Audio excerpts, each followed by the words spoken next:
Showdown time!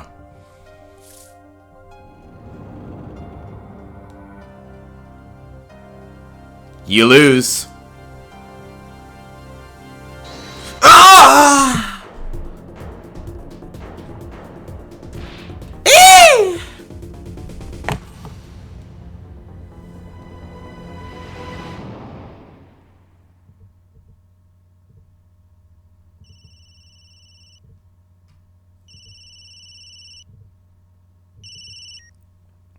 I seem to be in a bit of trouble.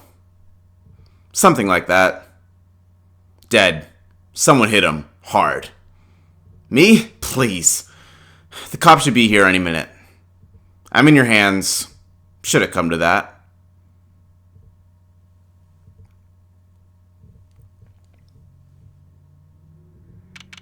April 20th, 9:37 a.m. District Court. Defendant Lobby, number 3. Panicked. Palms sweaty. I can admit it. I'm nervous. Ah, good morning. Good morning, sir. You look tense, Justice. Wound up tight. Wound up, sir? No! I'm loose! I'm fine! That screeching noise.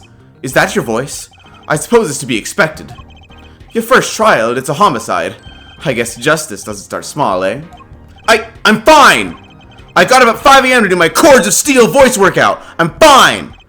Ah, that explains it. I did detect a certain rasping quality to your screech. I overdid it again. As you know, your client today is a good friend of mine. I wouldn't want to let him down, if you get my drift. Drift gotten, sir! I'm all over that drift! As it happens, I dined with him on the night of the murder. We can't let this case fall through. Yes! Yes! I'm fine, sir!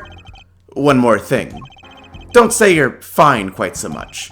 People might take you the wrong way. I'll be preparing our case. You might want to introduce yourself to the client. My name is Apollo Justice. If it isn't clear already, I'm a new attorney. And today is my first trial. Not that I'm worried or anything. The defendant has been accused of murder. My boss wants to help him out, of course. And so do I. I mean, there's no way he did it. Not him. No way.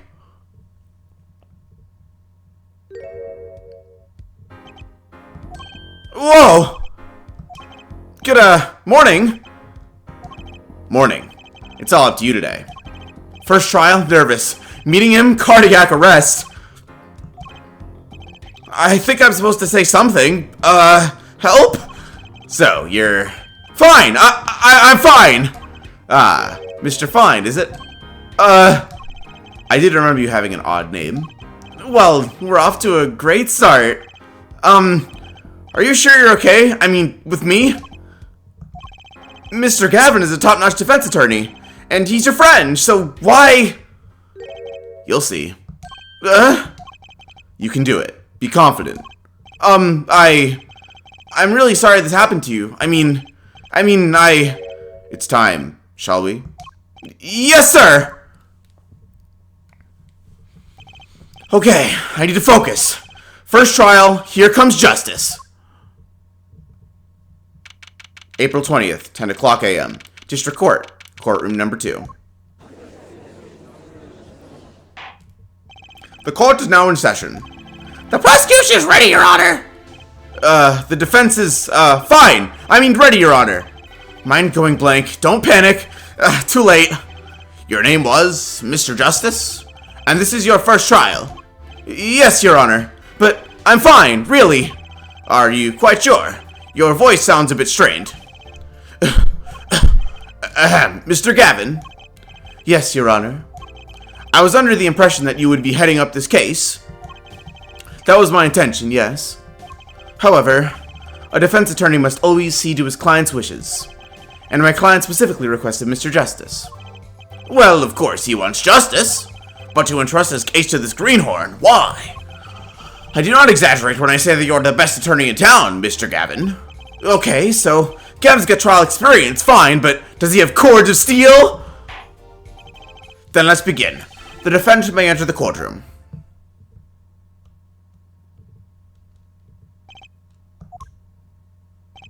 This is surely an unfortunate turn of events.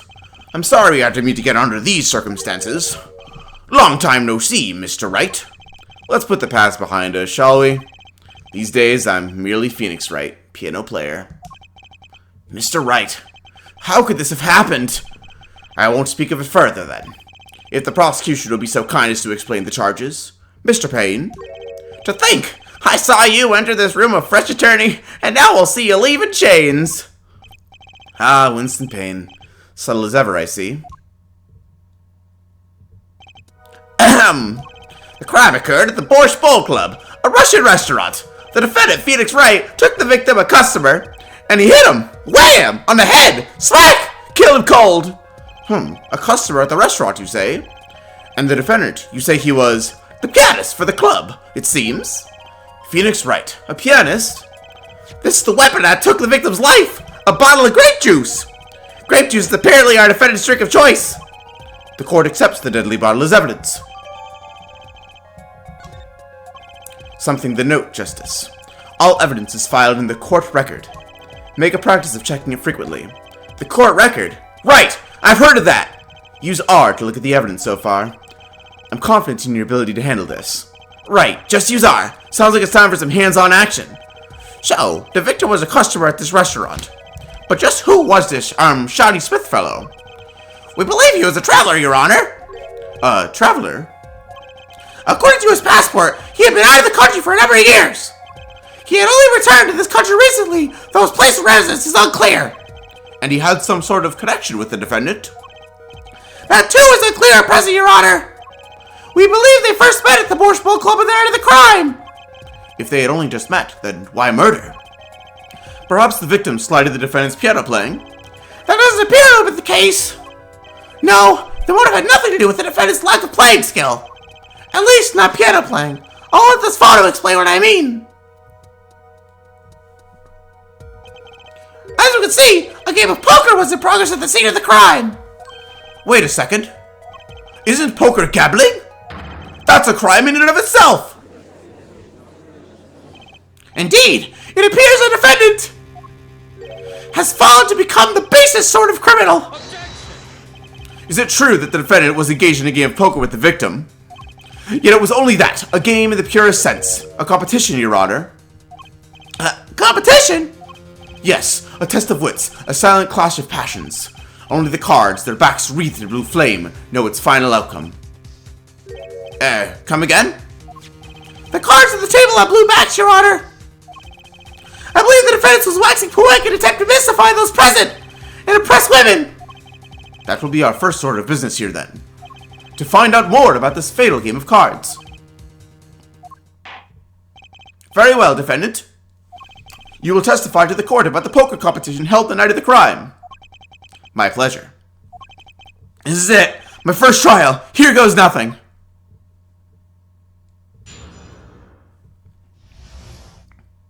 The competition.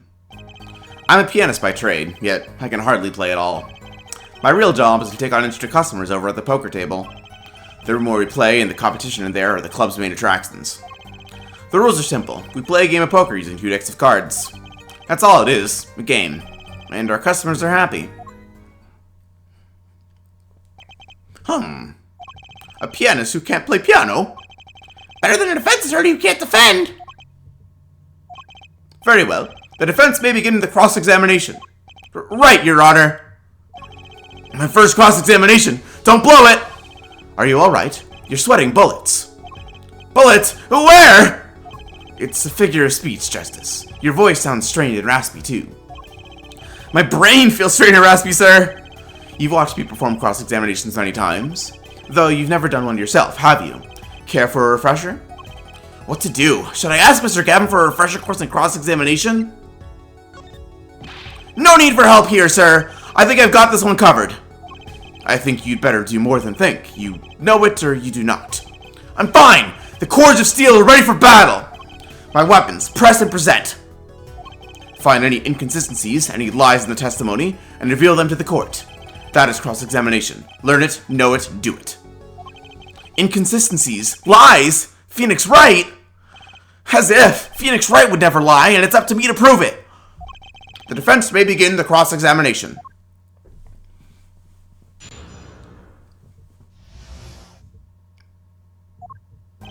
I'm a pianist by trade, yet I can hardly play at all. My real job is to take on interested customers over at the poker table. They pay you just to play poker? That would seem to be the case. I am a professional, after all.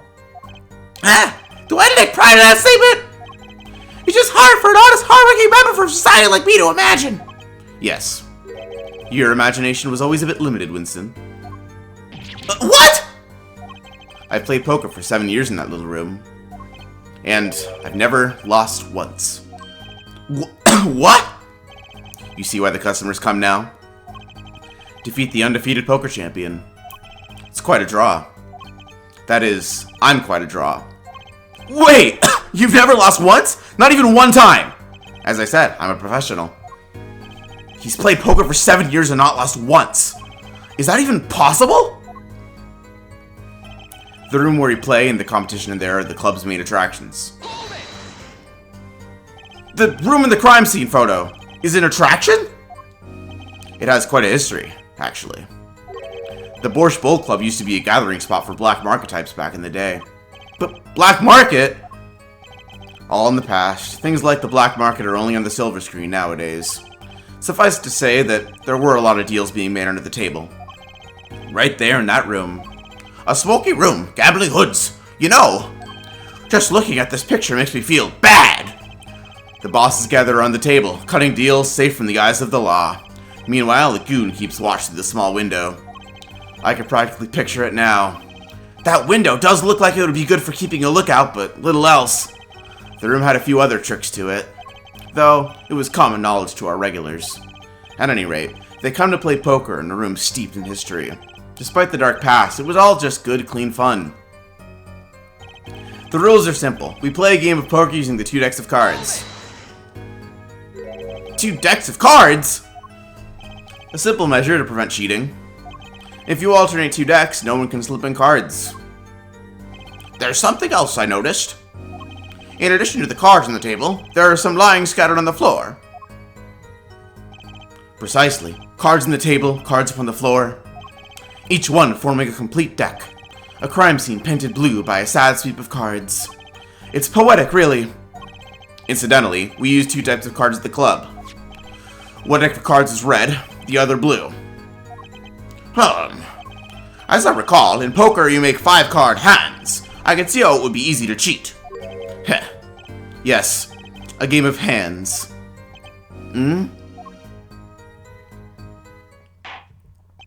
This competition you're talking about. I believe the court understands the nature of the game sufficiently. That's right! It was a simple game after all. Are you sure? Huh? People are not murdered over simple games, Mr. Justice. Defendant, you were in the room the very moment that the crime occurred. Yet you claim no connection to the crime? Now that's strange. What's strange? I was testifying about the competition that night. Asking me about the crime at this point is against the rules, Your Honor. Of course, I expected to hear a cry of objection from the defense. I completely let that one slip by. Don't despair yet, Justice. Sir! Right. There's something I'd like to make clear. Namely, your connection to the case at hand. And I'd like to hear it from you. Sure, why not? Very well. The defendant will amend his testimony. Just one little press. And I've got myself a whole new testimony. I plead silence regarding the murder, but I will say I never touched the murder weapon. Objection! So you say you didn't touch the murder weapon? This grape juice bottle. Right? So I said.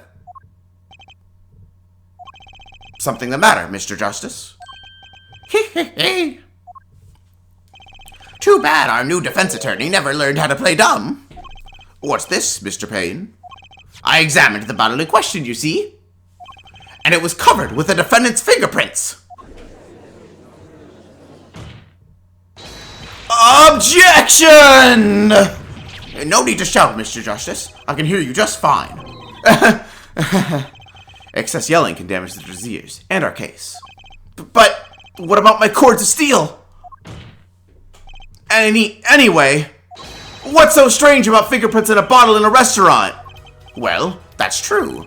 The prints alone don't prove either. Oh, they wouldn't prove a thing if they were normal fingerprints. Huh? But the fingerprints on the murder weapon were upside down. Upside down? What does that mean? It means he was holding the bottle inverted, and there can be only one reason for that.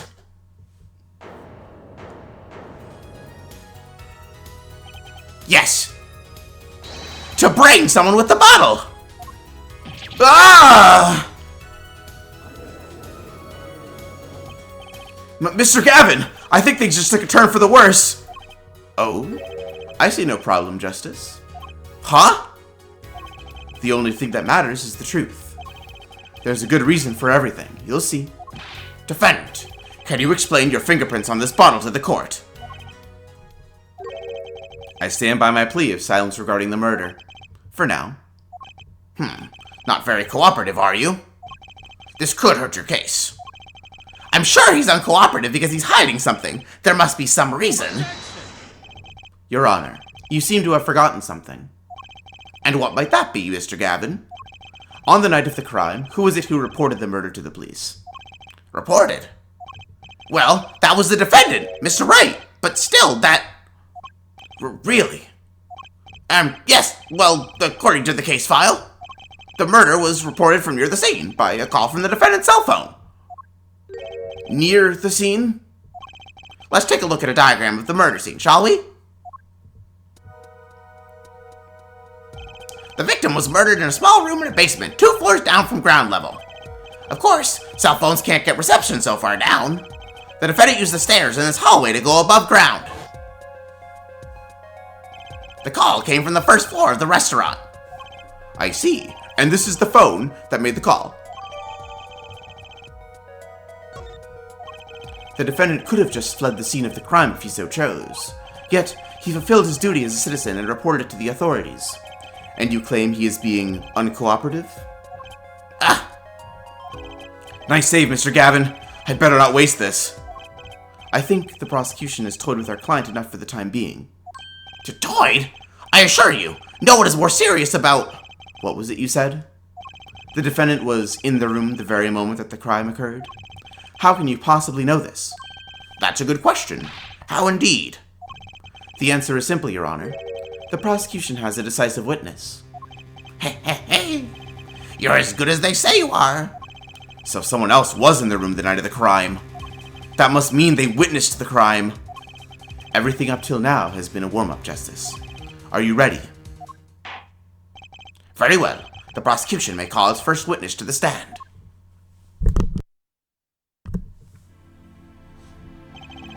The witness will state her name and profession. Hold on just a moment. Where's the witness? I surmise that she has been frightened by the defense's demonic-looking horns. So I used a little hair gel. Relax, people. Have no fear. If any horns point in your direction, this court will cut them off. You are sure? I swear it on my gavel. Please, come out. Isn't violence against hair a crime, Your Honor? Well, if you are sure it is okay.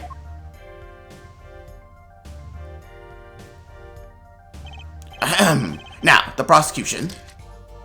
Wait a minute. Would the prosecution care to explain the witness's, paraphernalia? Yes. She is a professional, Your Honor. Those are merely the tools of her trade. And that would be?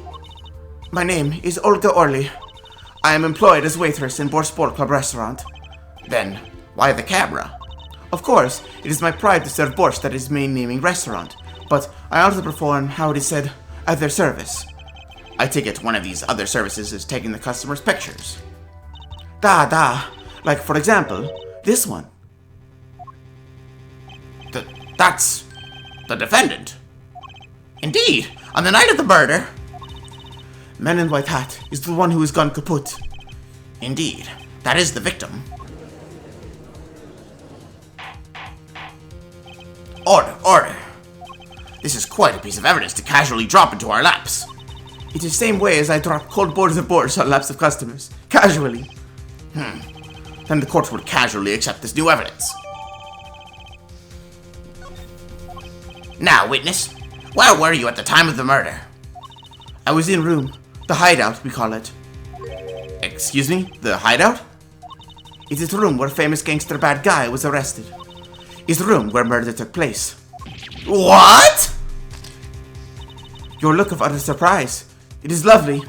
I will post it by courtroom door later for you. Photos will be numbered, and you will write which ones you want copy of. So there were 3 people in the room at the time of the crime. The victim, Shoddy Smith, Mr. Wright, and Olga Orley, our witness. And if Mr. Wright isn't the killer, that means... Very well, witness. You will testify to the court about that night's events.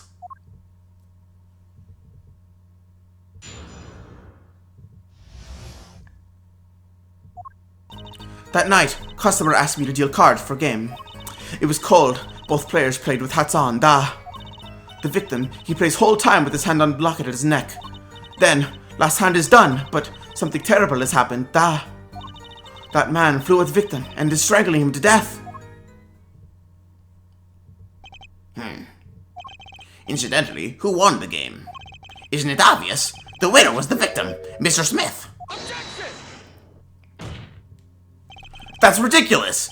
Because Mr. Wright can't lose. Justice. Maybe you can come up with a more legitimate objection.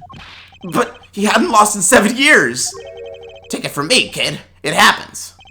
I didn't lose a case my first 7 years as prosecutor either. Incidentally, I have some evidence here.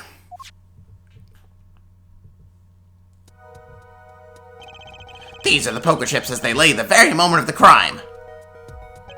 The hand and chips on this side belong to the defendant, Mr. Wright. Those on the far side belong to the victim, Mr. Smith. Chips, you say? I mean, yes, imagine that poker is war. Your hand is your army, and the chips are the spoils. I know that. After all, in my youth, I was known as the poker head of courtroom number 3. I think he means poker face. Looking at this picture, it does seem that most of the chips are on the victim's side of the table. Very well, the defense may cross-examine the witness.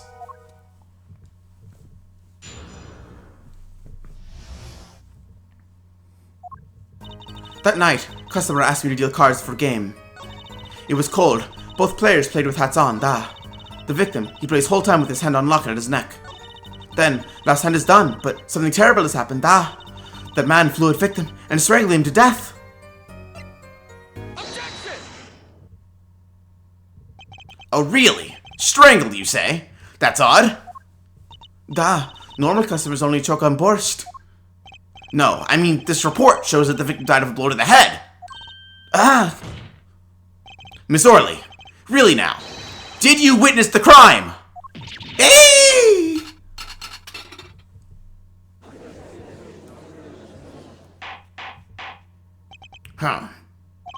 Looking at the picture, it doesn't seem like he was hit.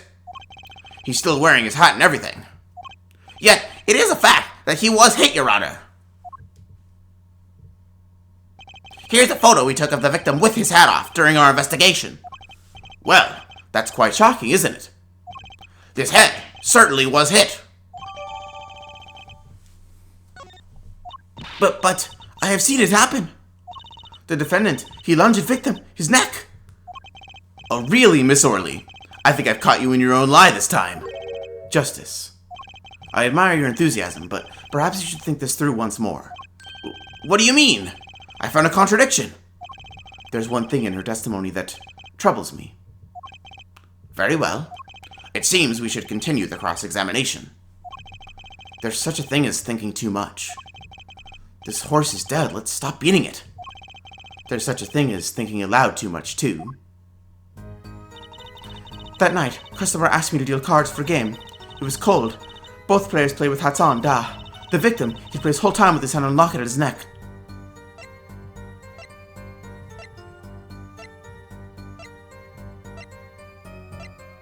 Objection! You know, There was one curious part in her testimony, just like Mr. Gavin said. But what does it mean? Mr. Justice, would you care to explain what it is you're thinking so intensely about? Recall the testimony, Your Honor. The victim played with his hand on locket at his neck, I believe she said.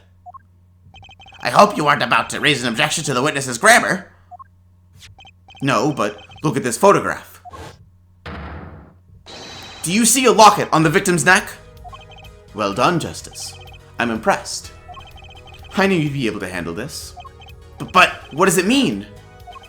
If we are to believe this witness's testimony as is, then the locket disappeared following the victim's death. Lockets don't just disappear, Your Honor. It's quite simple when you think about it. If the locket is gone, someone must have taken it off, no? Taken it off? Wait, you don't mean... The defendant wasn't strangling the victim at all. He was taking off his locket. Wouldn't that explain it? Ah! Ugh. Defendant, what do you have to say to this? Say. Yes. I just noticed this, but... You have something hanging around your neck, don't you? Oh? You mean this? Yes, it's a locket, with the photograph inside. A photo of my daughter. Come again? Mr. Wright, you have a daughter? We confirmed it at the time of the arrest. The picture in the locket is indeed Mr. Wright's daughter. So Mr. Wright has a locket, too? Why don't I buy that it's just a coincidence? Well now, if the results of this poker game led to the murder, perhaps we should hear a bit more about the outcome of the game. Further testimony won't really be necessary. It's clear that the defendant lost, badly. Miss Orley, you will testify to the court about the game played between the victim and defendant.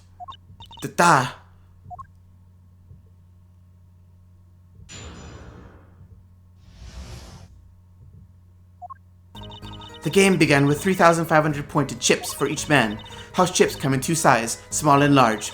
The one who was winning, it was victim. For last hand, defendant play with all chips on table and lose. The moment loss was decided, defendant grabs bottle from table and... Indeed, looking at this picture, it does seem to be a one-sided game. As the court knows, poker was the defendant's life. Failure must have been a bitter pill to swallow. Ah, how many times have I heard these words? I done it in a fit of anger, Your Honor, and now I regret what I done. A common tale, but true. Methinks the judge watches too many old court movies. Mr. Wright said he hasn't lost in 7 years, so this testimony must be wrong.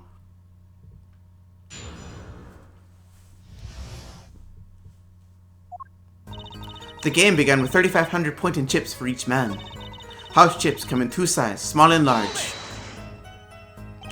Are the chips in the photo all the chips that were used? Of course. Something's fishy with these chips. Should I press harder? Maybe you could explain a bit about these chips. Explain? What is there to be explained? Poker chips are poker chips. But they're not fish and chips. Not a chip off the old block. Not a motorcycle cop. Not a... Thanks.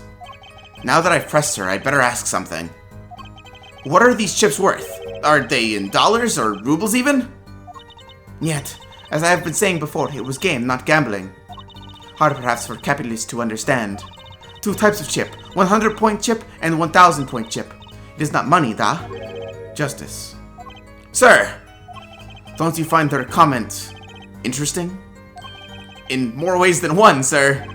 I'd have it added to her testimony myself. Well, does the defense want the witness to add to her testimony? Yes, I do think this deserves further scrutiny.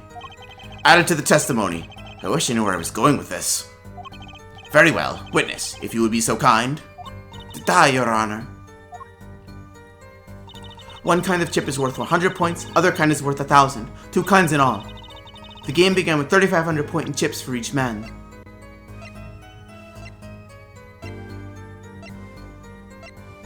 Objection! You're sure it was the victim who won? Absolutely sure? It seems our new attorney is a bit confused. A glance at the picture is enough to tell you who won, if you're not in kindergarten.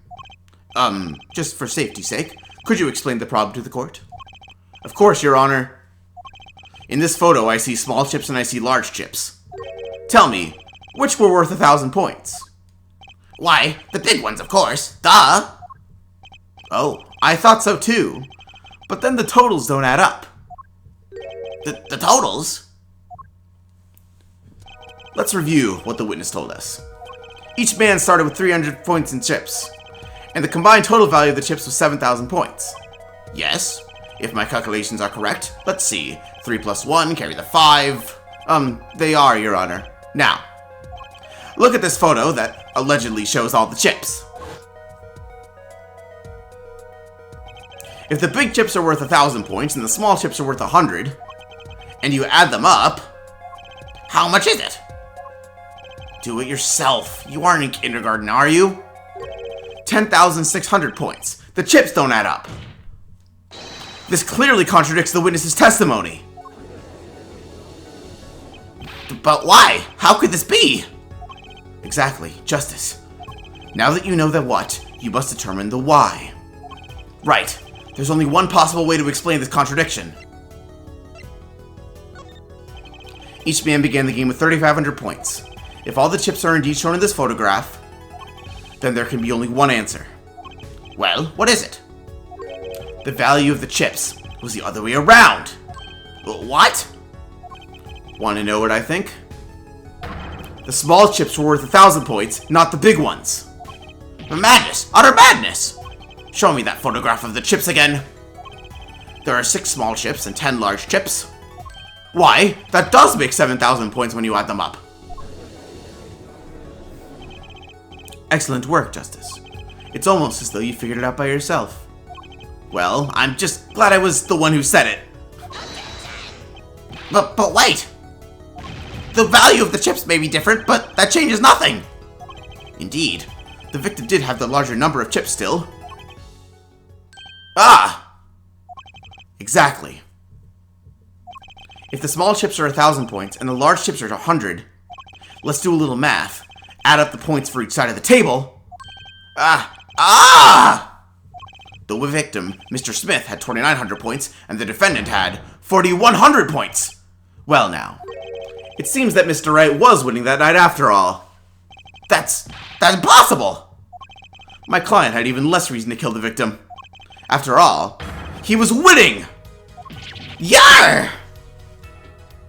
Now, Ms. Orley, you must have known the true value of the chips, since you were there at the scene of the crime, weren't you? Hey!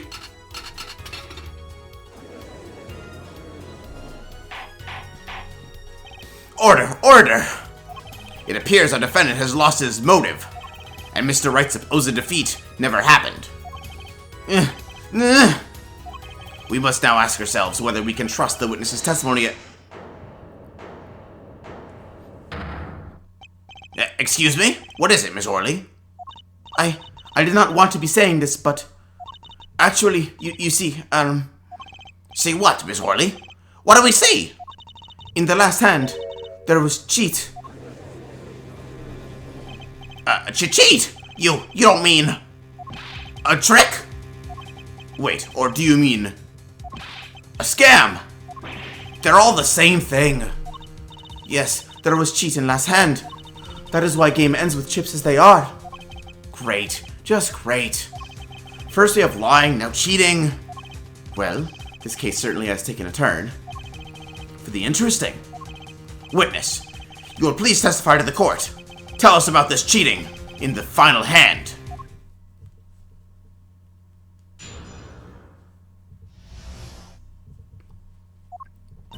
The last hand, both men had full house.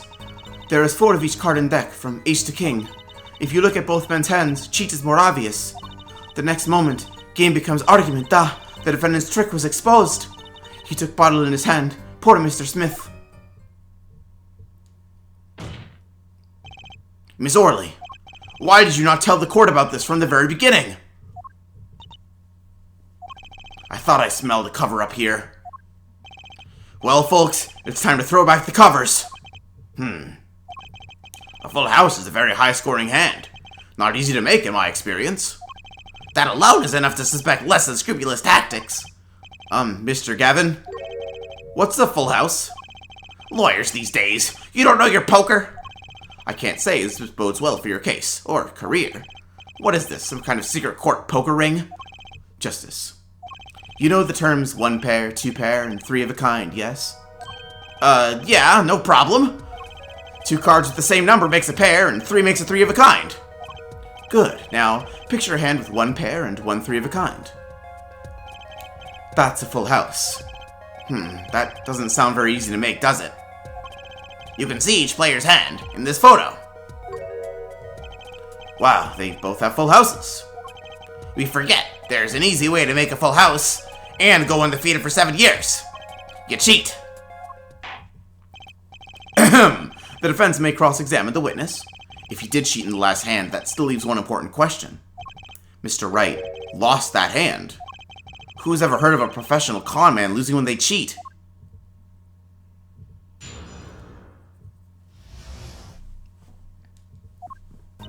The last hand, both men had full house.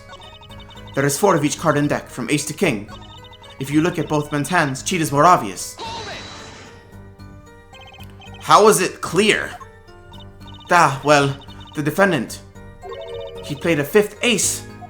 5th ace? I still remember both hands very well. Mr. Smith's hand has 3 aces. And Mr. Wright's 2. Obviously, cheating was afoot. Or perhaps I should say, a hand.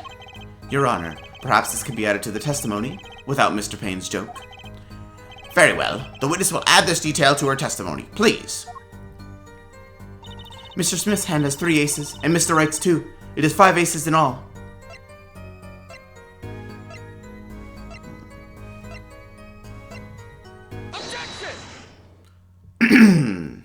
It appears the witness is mistaken. Mistaken? But my name... Look, this piece of evidence clearly contradicts what you said in your testimony. That's the photo of the chips, is it not? Justice. Perhaps you ought to explain your point in a way that the judge can comprehend. In other words, use your finger to point out your point. Yes, please point out the contradiction in this photo. What particular point contradicts the witness's testimony?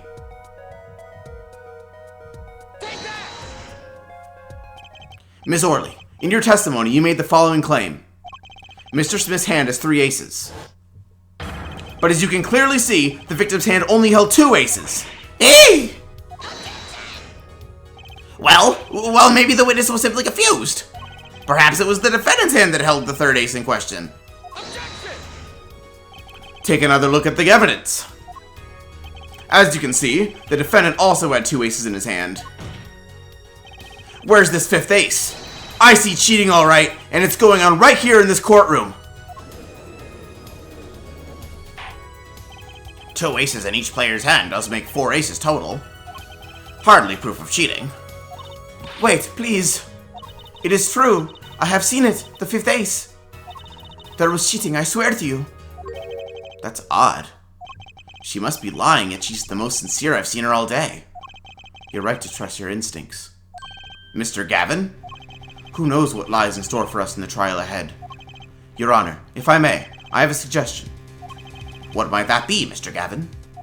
If you don't mind, perhaps we might examine the actual cards? The cards? Mr. Payne. Yes. The players' hands that night were set aside as evidence, were they not? The defense would like to request that the cards be shown to the court. Very well. The prosecution will submit this evidence. Which will you examine? The victim's cards or the defendant's cards? If these cards don't prove cheating was going on, nothing will. Now, which of these hands is more suspicious? It was the victim's hand that changed over the course of the witness's testimony. The defense requests time to examine Mr. Smith's cards. Very well. Mr. Payne, if you would. Very well. Well, time's a-wasting. Get to it, Justice. Yes, sir!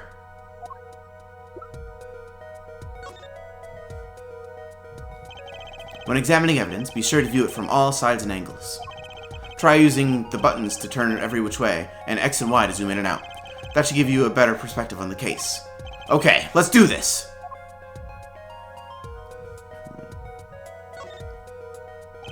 What? Your Honor, look at this! One of the victim's cards. The back is a different color. That's impossible. But I put that card in right set. What was that, Miss Orley? No, yet. I merely said, I have... Your Honor. But Mr. Gavin, yes?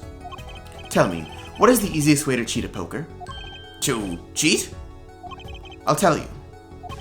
One merely needs a friend, a comrade, shall we say. The dealer. Wait, so you mean... This witness, Ms. Orley. She's the cheater. A professional, I'd wager. Yes!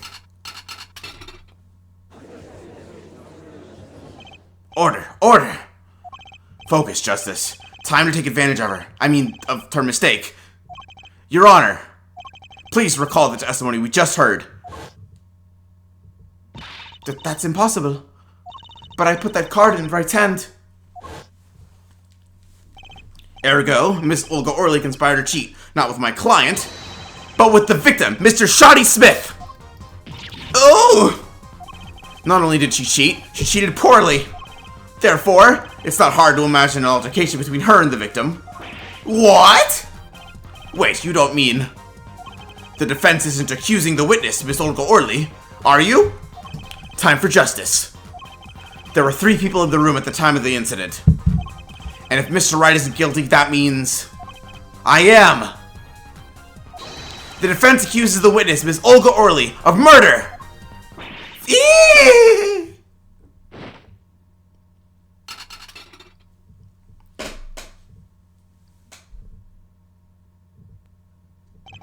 Mr. Payne, where is your witness, Miss Olga Orley? It appears she has lost, consciousness, Your Honor. Mr. Justice? Your Honor, it seems you've presented a new possibility to the court. One suggesting a connection between the witness and the victim, Mr. Smith. And that means? This court cannot pronounce a verdict for the defendant at this time. What? I did it. I held out. I see no point in prolonging the trial this day. The prosecution will need to make further inquiries. Objection!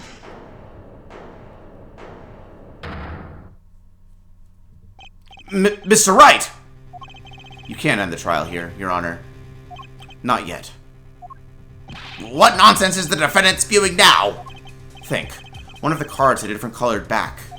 Don't you wonder what it means? Well, what are you doing, Mr. Wright? Raising objections right when you're about to get off the hook? Ridiculous! Mr. Payne, you of all people should know. Mr. Wright has a talent for the ridiculous. Perhaps we should get to the bottom of things. Let's clear up the facts about this game that fateful night. As was said before, we alternated between 2 decks of cards that night. That was said before! The 2 decks at the club have different colored backs, blue and red. 1 color per deck. Why use different color backs? If we used the same color, the 2 decks might get mixed. You used different colors and they still got mixed up.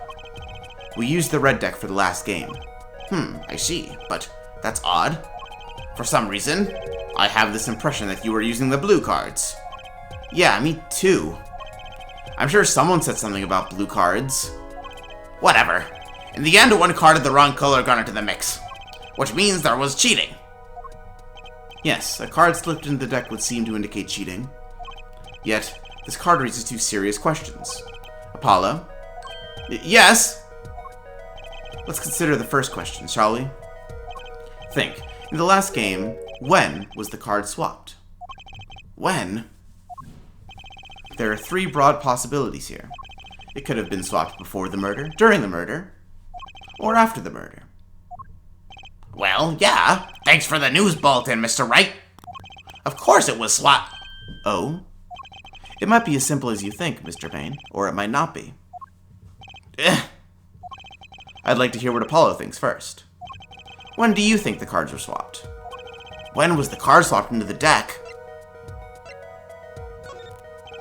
Perhaps it happened after the murder.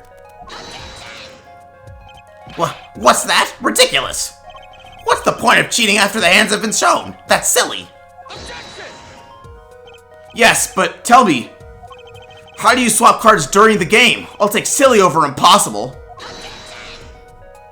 To take it from me, son, there's a lot of silly in this world, but very little impossible. Oh? Even when the backs of the cards are a different color? If you pulled that during the game, you'd be caught in no time. Ah, quite true. That would mean that the blue card in question was swapped after the hands were shown, after the murder. Okay, this is going past silly and straight on into crazy. I ask again, what's the point of cheating after the game's over? Who would do that? Who indeed? That's one of the mysteries before us. There's another? Yes, a simple yet decisive question must be asked. Who swapped the red card for a blue card? Who? The game and murder is done. The victim is dead. Only two remain in the room, alive, that is. The defendant, Phoenix Wright, and our witness, Olga Orley. Okay, so who was it that swapped the red card for a blue? The one who swapped the cards wasn't Mr. Wright, of course. And, well, it doesn't seem like it could have been Olga Orley either. Well, what are you suggesting? That's hardly a logical conclusion, I'll admit. As the defense, I think it only makes sense for you to name Miss Orley at this point. Yes, I know. But she was the one who dealt the cards, right? I just can't believe she would make the mistake of swapping the wrong color card. And if the card was swapped during the game, it'd be obvious. Something you'd like to share with the court, Mr. Wright? Oh, my apologies, Your Honor. I was just thinking how much fun all this is. Fun? How about confusing? I have no idea what the defense is claiming, Your Honor. If the one who swapped the card wasn't the defendant, and it wasn't Miss Orley, then who was it? Yeah, well, that is the question, isn't it?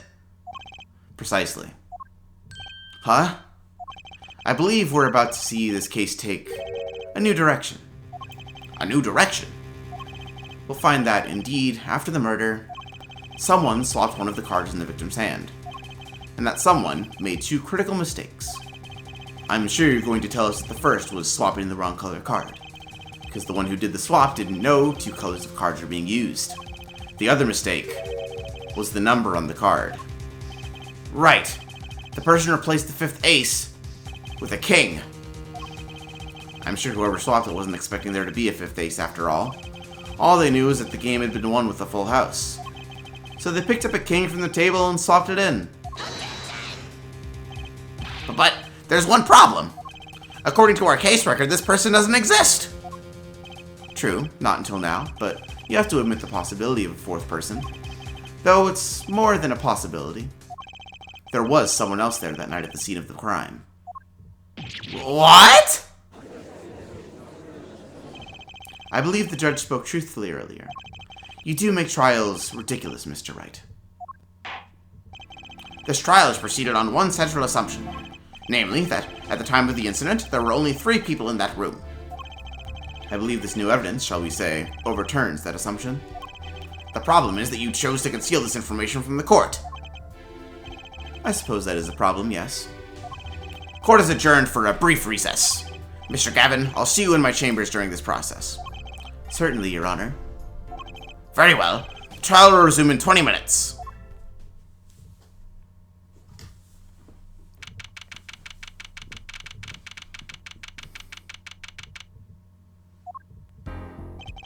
That was quite unexpected, Mr. Wright. To suddenly claim there was another person at the scene of the crime like that. I must ask, is it the truth? Well now, I'd think you would know the answer to that. Ah, being mysterious, are we? Sadly, I have no time for mysteries. I'd only ask that you leave the defending to your defense in the future. Otherwise, I cannot guarantee the outcome. I see you have mellowed out one bit, Kristoff. Justice. Yes, sir! The judge has summoned me to his chambers, so carry on without me. You did well, Apollo. Can I ask you something? Sure. That locket you wear, is that really yours, Mr. Wright? Ah, you're wondering about the victim's disappearing locket. Here, you can take a look at it. That's a picture of my daughter in there.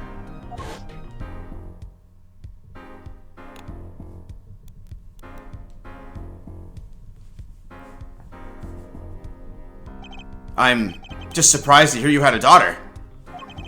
Most people are. Perhaps you'll meet her one of these days. One more question. The one who cheated that night, was it you? What do you think? Huh? You know what happened 7 years ago. What I did. It's not unreasonable for you to think that I might cheat. I never honest, but... It is odd that he managed to go undefeated for 7 whole years. Want to know something? There's only one game where you can be dealt bad cards all night and still win. Poker. You see, poker is all about reading your opponent. In that way, it's a lot like a court case. Poker is like trial law. Figure out what your opponent is thinking and you win.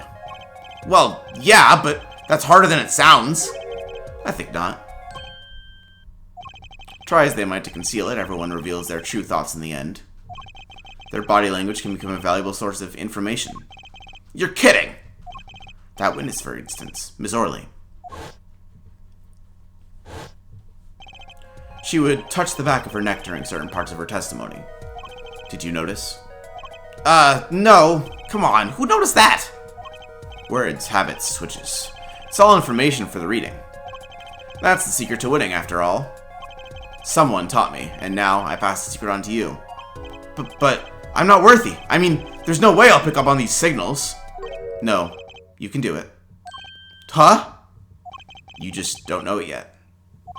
What's he talking about? But you will, soon. Almost forgot. One more thing, about this case. You should know, I haven't told the truth to anyone yet. What? I knew it.